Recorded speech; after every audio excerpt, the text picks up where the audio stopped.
Hello dear students, welcome in ASC starter. ये class 7 का mathematics का यूनिट का पेपर हुआ था ना, तो इसी पेपर को मैं सोल्व करवा रहा हूँ। आप अपने आंसर मैच कर सकते हैं। बाकी जो ऑफिशियल आंसर किया गया वो भी देख लेना, क्योंकि यहाँ पर पहले क्वेश्चन में क्या करना था, हिंदी मीडियम हो या इंग्लिश मीडियम आप दोनों में देख सकते हैं।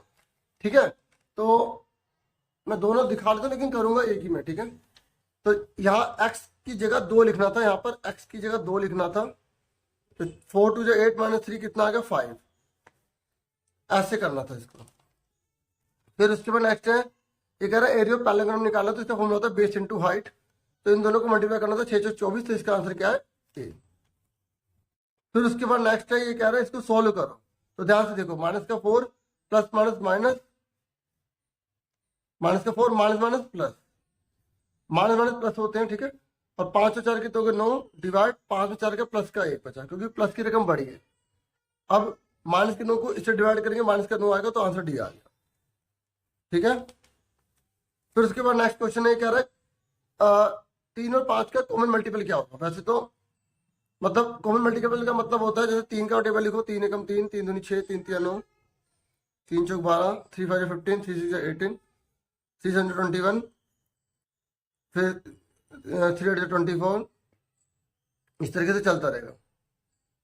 और 5 का टेबल लिखो, 5 5 5 5 2 10, 5 3 15, 5 20, 25, 30। अब देखो दोनों में सेम कब आ रहा है, दोनों में सेम। एक तो 15 आ रहा है, तो 15 का टेबल देखो, इसमें तो कोई है या नंबर देख लो, और कौन सा 30, तो 30 आंसर आ गया इसका। ठीक है, तो जैसे जो दोनों में कॉमन होता है उसी का टेबल देखते हैं या नहीं। तो यहाँ पर 30 दे रखा, तो 30 मतलब कॉमन मल्टीपल, मतलब इनमें से कौन सी ऐसी रकम है जो 3 के टेबल में आती है और 5 के टेबल में आती है, उससे बोलते हैं कॉमन मल्टीपल। फिर उसके बाद यहाँ पर 5वां क्वेश्चन था, ठीक है, निम्न में से किस आकृति में समांतर रेखाओं का युग्म है, पैरेलल लाइन कौन सी है। देखो ये 75 का है, तो ये भी 75 का होगा, पर इन दोनों को टोटल 180 नहीं बन रहा, तो ये नहीं है। इन दोनों को टोटल 180 नहीं बन रहा, ये भी नहीं है। देखो ये अल्टरनेट एंगल बराबर नहीं है, तो ये भी नहीं है। इन दोनों को टोटल 180 बन रहा है, तो ये आंसर इसका डी। ठीक है, उसके बाद छठा क्वेश्चन है, ये सबसे इजी था। इसने बोला कि इसको क्या बोलेंगे, इक्विलेटरल एंगल बोलेंगे, क्योंकि तीनों साइड इसके बराबर है। फिर इसने बोला डी ए सी को हम कैसे लिख सकते हैं, D A C, D A सी, इस वाले एंगल को हम कैसे लिख सकते हैं। देखो बीच में ए होना चाहिए, बीच में ए देखो किसमें है, इसमें, इसमें, इन दोनों में ये काट दो, तो इसमें भी ए है, इसमें भी। आप देखो डी ए सी और सी ए डी, बात एक ही है। यहाँ पे बी आ गया, तो ये गलत हो गया, तो इसका आंसर क्या है, ए आ गया। देखो डी ए सी को सी ए डी लिख सकते हैं ना, डी ए सी को सी ए डी लिख सकते हैं, वही चीज है। फिर ये कह रहा है नेक्स्ट में, ये कह रहा है कि इसमें सिमेट्री बताओ कितनी होगी। देखो हम इसको कैसे काट सकते हैं, ऐसे काट सकते हैं, तब भी दोनों तरफ बराबर आ जाएंगे, और ऐसे काट सकते हैं, दोनों तरफ बराबर आ जाएंगे, तो 2 सिमेट्री होगी इसमें। कितनी होगी, 2 सिमेट्री। उसके बाद ये कह रहा है कोई नंबर है उसका 15% 45 है, तो ये कह रहा है उसी नंबर का 50% क्या होगा। तो कोई नंबर जिसका 15% 45 है, तो अब हमें पता लगाना पड़ेगा किसी नंबर का 15% 45 है। ऐसे इंग्लिश में वही चीज है, किसी नंबर का 15% 45 है, तो इसको उधर ले जाओ, तो ऊपर चला गया 45, 15 नीचे आ गया, 15 45, तो 300 आ गया। वो नंबर 300 आ गया। अब कह रहा 300 का 50% क्या होगा, 150। भाई 300 का आता तो 150 होता ना, तो इसका आंसर सी आएगा। फिर कह रहा मोड निकालो, सबसे ज्यादा बार कौन है, सबसे ज्यादा बार यहाँ पे कौन है। देखो 33 कितने, 1 2 2 बार है। 31 देखो 1 2 3, तो 31 3 बार है। और 13 देखो कितनी बार है, 1 2 3 4, तो 13 4 बार है, तो 13 आंसर आ गया। जो सबसे ज्यादा बार होता है उससे हम आंसर बोलते हैं। तो जानबूझ के 3 3 में लिखा था कि बच्चा कंफ्यूज हो जाए। तो 13 13 13 और 13, जबकि 31 कितनी बार है, 1 2 और 3 बार। ये चीज है आपको अच्छे से पहचाननी थी। ये इसका आंसर क्या है, D4। फिर उसके बाद नेक्स्ट है, ये कह रहा है कि जो सम षटभुज है उसमें घूर्णन कितने। देखो जो षटभुज है ना, तो 360, उसका 720 होता है, तो इसे 6 से डिवाइड कर दो, तो 6 कम 6, 6 दूनी 12, तो 120 डिग्री का ये बन रहा है। तो इसका अगर हम हाफ करेंगे 120 का तो 60 आता है। बाकी आप इसको ऐसे भी कर सकते हैं, ऐसे करके, ये रेगुलर हेक्सागन होता है। तो अगर हम यहाँ पे जैसे एक लाइन ऐसे डाल रहे हैं और एक लाइन हम इसकी ऐसे डाल रहे हैं, तो ये कितने कितने का एंगल प्रोवाइड करेगा, 60 डिग्री का। तो 60 डिग्री इसका आंसर आएगा। फिर उसके बाद ये हमारा 60 होगा। फिर ये कह रहा है कि x प्लस वाई की वैल्यू कितनी होगी। देखो ये दोनों बराबर है, ये साइड बराबर है, तो ये दोनों एंगल बराबर होंगे, हाँ या ना, होंगे नहीं होंगे।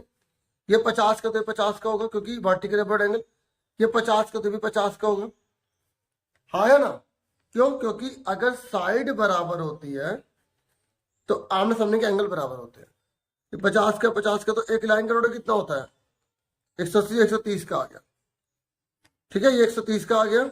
और हमसे पूछा क्या है कि x और y का टोटल कितना होगा। अब आपको x पता लगाना, तो एक ट्रायंगल का टोटल कितना होता है, 180 होता है। तो ये 100 बचा कितना, 80, तो 80 और 130 कितना होगा, जोड़ लो, 210 आ गया। समझ में आगे कैसे करा है? देखो ये 50 का 50 का, ये 50 का, ये 50 का, 130 का आ गया। एक लाइन का टोटल 180 होता है। और एक ट्रायंगल का जो टोटल होता है, जो होता है ना ट्रायंगल का टोटल, वो भी 180 होता है। ठीक है, तो इसलिए 80 बचा। या आप इन दोनों को टोटल इसके बराबर होता है, तो ये 50 का तो कितने का बचा, 80 का बचा। अब ऐसे भी कर सकते 210 इसका आंसर आ गया, क्योंकि इसने एक्स और वाई को जोड़ के बताने के लिए कहा। ठीक है, उसके बाद यहाँ पर इसने बोला है कि आपको एक्सपेंडेड फॉर्म में इसको लिखना है, पावर में लिखना है।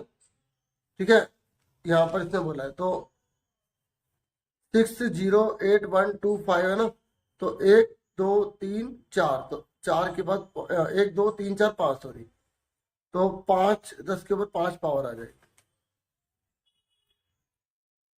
ठीक है, अब ये बाकी के जो क्वेश्चन है, ये वाला देख लो, ये 40 41 है, ये 40 है, तो 41 का स्क्वायर कर देंगे, 40 का स्क्वायर माइनस कर देंगे, तो 1681, 16 से घटाएंगे 81 का रूट 9 आएगा। ये भी 9, ये 40 है तो 40 आएगा, ये 9 आएगा, तो 40 40 कितने होगा 80, 9 9 कितने होगा 18, तो इसे जोड़ देंगे 98 आंसर आ जाएगा। ठीक है, इसका 98 आएगा। और इसने बोला है कि इन दोनों को जोड़ के आधा लिख दो, तो P प्लस क्यू अपॉन में 2 आ जाएगा। ठीक है, अब बाकी के जो क्वेश्चन है आप ऑफिशियल आंसर की से देख लेना। जो मैंने एमसीक्यू में ना वो थोड़े से आपको बता दिए, समझा दिए। इसमें आपको जो है वो बार ग्राफ बनाना था ऐसे करके, तो ये आप सबने आसान बनाया होगा, बहुत आसान था पेपर। ठीक है, बाकी आप पेपर देख लो, क्योंकि नेक्स्ट ईयर जो स्टूडेंट्स होंगे वो भी इसको देख के बेनिफिट उठा पाएंगे। ठीक है, हिंदी इंग्लिश दोनों में दिखा रहा हूँ, आप आराम से देखिए इसको।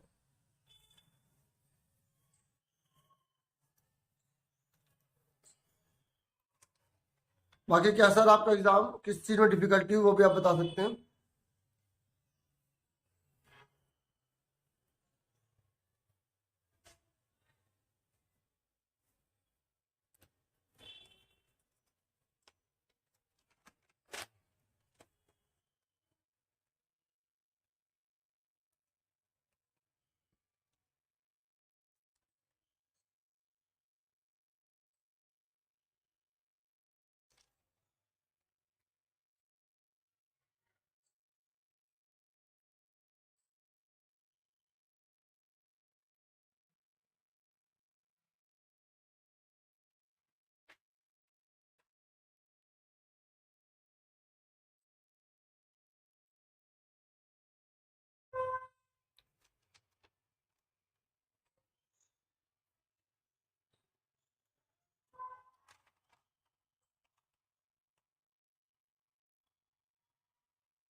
इतना था इस वीडियो में। Thank you for watching and listening carefully. Take care students.